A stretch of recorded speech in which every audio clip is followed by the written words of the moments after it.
दीपावली का पर्व प्रमुख हिंदू त्योहारों में से एक है, जिसे पूरे देश में बड़े ही धूमधाम से मनाते हैं। देव दीपावली कार्तिक पूर्णिमा के दिन मनाई जाती है। देव दिवाली को देवताओं की दिवाली कहा जाता है। पौराणिक मान्यता है कि इस दिन देवता धरती पर रूप बदल कर दिवाली मनाने आते हैं, इसलिए देवताओं के लिए दिए जलाने की परंपरा है। काशी में देव दिवाली से जुड़ी विशेष परंपरा है। देव दिवाली वाराणसी में हर साल गंगा के तट पर दीपक जलाकर मनाई जाती है। देव दिवाली पर पूरे वाराणसी यानी प्राचीन काशी में अद्भुत नजारा देखने को मिलता है। इस दिन लोग मुख्य रूप से जलाशयों के पास दीपक रख कर प्रकाश करते हैं।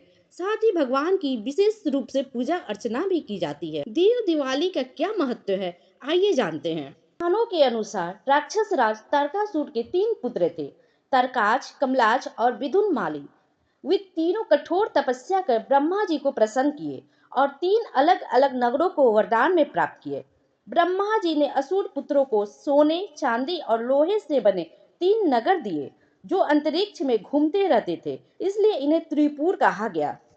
इन नगरों का स्वामी होने की वजह से तरकाच, कमलाच और विदुनमाली त्रिपुरासुर कहा।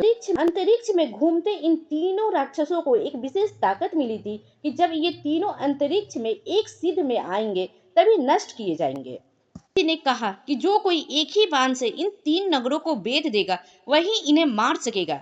इस वरदान से त्रिपुरासुर अजय बन गए थे। उन्होंने तीनों लोगों पर अधिकार कर देवता, गंधर्व और मनुष्य को सताने लगे थे। त्रिपुरासुर के अत्याचार इतने ज्यादा बढ़ गए कि हर तरफ त्राहिम त्राहिम होने लगा। देवतागण भागकर शिव जी के पास गए और इन असुरों के आतंक से मुक्ति दिलाने की प्रार्थना करने लगे। इस विनती को सुनकर भगवान शिव ने जब तीनों नगर एक सिद्ध में आए तो एक ही बाण से उन्हें नष्ट कर दिया। इसके बाद भीष्म युद्ध में त्रिपुरासुर का भी वध कर दिया गया और भगवान शंकर त्रिपुरारी कहलाए। इसी खुशी में देवताओं ने देव दीपावली मनाई। मान्यता है कि तभी से यह परंपरा चली आ रही है।